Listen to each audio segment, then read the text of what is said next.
nasa list ko na ang sports locks, and I'm starting to love it. And we have Daryl trying to thank for introducing you to them.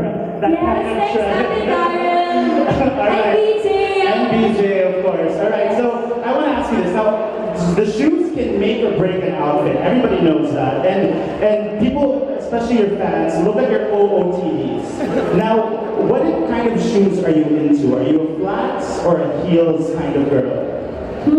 I think ang hirap yan sagutin because any girl parang lahat tayo important talaga yung shoes, right? Especially ngayon sa mga guys din. But for me, siguro it depends on my mood.